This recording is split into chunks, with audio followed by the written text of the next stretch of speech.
Muhammad menaklukkan Mekah di tahun 630 dengan 10.000 pasukan tentara. Dia memerintahkan panglima perangnya untuk hanya membunuh musuh yang melawan. Tapi sebenarnya sang nabi munafik itu memberi pada sang panglima daftar 10 orang sipil yang harus dibunuh.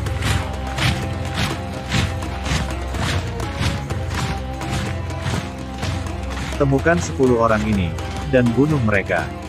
Ya, Rasulullah. Seorang pemuda bernama Abdullah bin Sade ibn Abi Sarh terdapat dalam daftar bunuh itu. Celaka, dia datang ke sini. Aku harus lari. Mengapa sang nabi ingin membunuh Insar? Untuk mengetahui jawabannya, kita perlu menengok beberapa tahun sebelumnya. Insar adalah seorang pemuda dari suku Quraisy, dari keluarga Umayyad yang merupakan pemimpin suku yang kaya raya. Dia dan Utsman ibn Affan, yang nantinya menjadi khalifah ketiga, merupakan saudara sepenyusuan.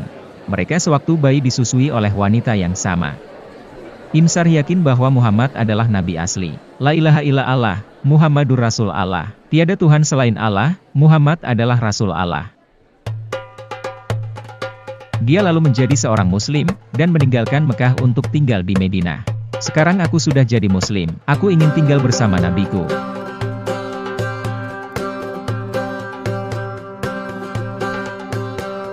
Nabi Muhammad menunjuknya sebagai juru tulisnya karena Insar adalah orang yang berpendidikan. Setelah mengenal Nabi Muhammad dan umat muslim, dia tidak lagi merasa kagum. Dia mulai meragukan kebenaran khotbah sang nabi. Penting bagi kalian untuk taat padaku. Quran, Surah Ali Imran, ayat 132. Taatlah pada Allah dan Rasul-Nya, agar kalian mungkin diberikan pengampunan.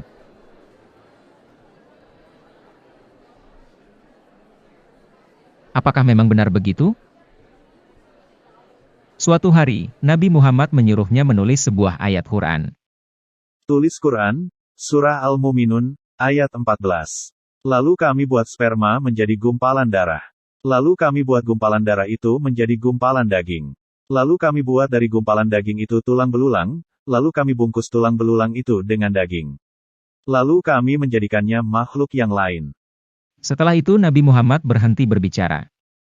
Tampaknya Allah telah selesai dengan kalimatnya. Tapi lalu Insar melanjutkan, Maha Suci Allah, pencipta yang paling baik. Tulis kalimat itu. Ya, begitulah yang diwahyukan padaku. Sejak itu, Insar seringkali mengajukan sedikit tambahan, dan Nabi Muhammad menerima pendapatnya.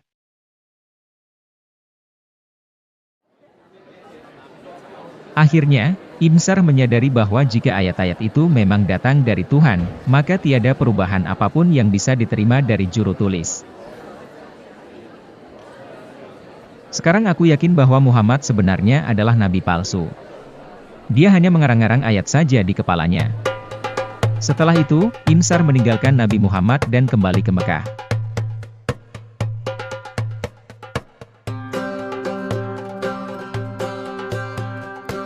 Jika Muhammad itu nabi, maka aku juga bisa dong jadi nabi. Di Mekah, dia memberitahu orang-orang Quraisy hal yang diketahuinya tentang sang nabi. Aku kibulin saja si Muhammad itu sesukaku. Jika dia berkata, Maha bijak, maka aku berkata, Maha mengetahui. Dia lalu setuju dengan apapun yang kukatakan, dan memintaku untuk menulis gagasanku itu di Quran. Iya, benar begitu. Seperti itulah Quran ditulis.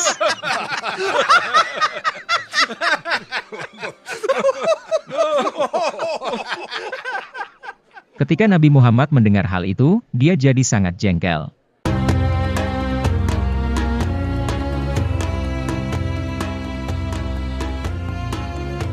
Abdul Uzza Ibn Khattal merupakan salah satu dari 10 orang yang ingin dibunuh Nabi Muhammad.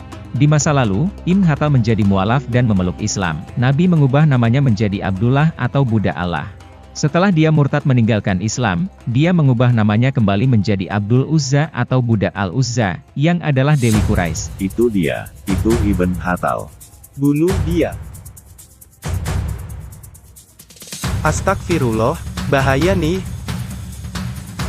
Ketika tentara muslim masuk Mekah, Abdul Uzza bin Khattal tahu bahwa Nabi Muhammad sudah pasti ingin membunuhnya. Dia lari ke Ka'bah untuk berlindung. Sebagai Nabi Allah, Tentunya Muhammad enggan menumpahkan darah di rumah Allah. Ibn Hatal memegang kuat-kuat tirai Ka'bah. Para prajurit Muslim merasa ragu untuk menyerangnya. Wah, kita tidak bisa membunuhnya di tempat suci ini. Mari tanyakan Rasulullah apa yang harus kita lakukan. Ya Rasulullah, Ibn Hatal memegang gorden Ka'bah erat-erat. Bunuh dia. Setelah itu para tentara Muslim membunuh Ibn Hatal. Sirah Al-Halabiyah, bagian 3, halaman 91. Sekelompok Muslim membunuh bin Hatal. Mereka adalah Sa'ad bin Harith, Abu Barzah, Al-Zubair, Sa'ad bin Zu'aib dan Sa'id bin Zaid. Mereka bersama-sama membunuh bin Hatal. At-Tabakat Al-Kabir, volume 2, halaman 174, oleh Ibn Sa'di.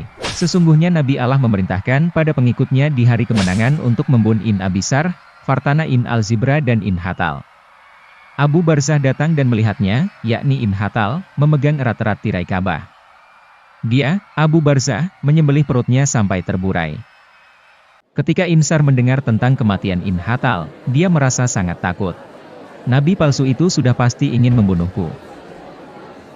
Insar meminta saudara sepenyusuannya, Uthman bin Affan, untuk melindunginya. Tolonglah, Bang, dia menginginkan kepalaku. Bersembunyi saja dulu di sini. Ketika keadaan sudah tenang, Uthman membawa Insar untuk menemui Nabi Muhammad, untuk meminta pengampunan. Dia adalah saudaraku, ya Rasulullah. Mohon ampuni dia. Nabi Muhammad diam saja untuk waktu yang lama. Dia tahu bahwa Uthman, yang merupakan menantunya dan pengikut setianya, akan merasa tersinggung jika dia memerintahkan tentaranya untuk membunuh Insar saat itu juga. Ya, aku memaafkan Ibn Sar.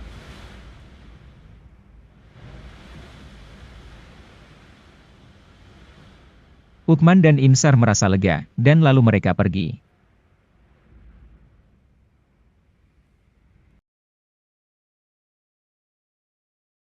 Aku diam saja agar salah seorang dari kalian maju dan memotong kepalanya. Loh, kenapa tadi engkau tidak memberi kami isyarat menunjuk, ya Rasulullah? Nabi tidak memberi tanda dengan menunjuk. Jadi sebenarnya Nabi Muhammad tidak berniat mengampuni Insar. Malah sebaliknya, dia itu ingin Insar mati saja, tapi merasa ragu karena menjaga perasaan Uthman. Wah, aneh, biasanya dia selalu ingin balas dendam. Kau sudah aman sekarang. Menurut Tarikh Al-Tabari, volume 9, halaman 148, Insar memeluk Islam lagi. Sudah jelas bahwa keputusannya itu adalah untuk menyelamatkan nyawanya, sama seperti yang dilakukan Fartana. Yo, Ibn Sar, ku dengar kau mengucapkan syahadah lagi, ya? Iya, untuk menyelamatkan kepalaku. Kamu juga begitu, kan? Ya, aku juga. Kau kan tahu bahwa aku ini penyanyi dan penari. Tapi ku dengar Nabi mengharamkan menyanyi dan menari. Ah, itu tetap halal jika dia tidak tahu. Begini nih, Muhammad gagal membunuh Insar karena dia tidak mau memberi isyarat tunjuk dengan jarinya. Kenapa gak bunuh Ibn Sar sendiri saja? Jika Ibn Sar memang melakukan tindakan keji, mengapa Muhammad tidak menerapkan hukuman mati? Perintah Muhammad itu gampang diubah seenaknya. Dia membunuh orang hanya karena alasan pribadi.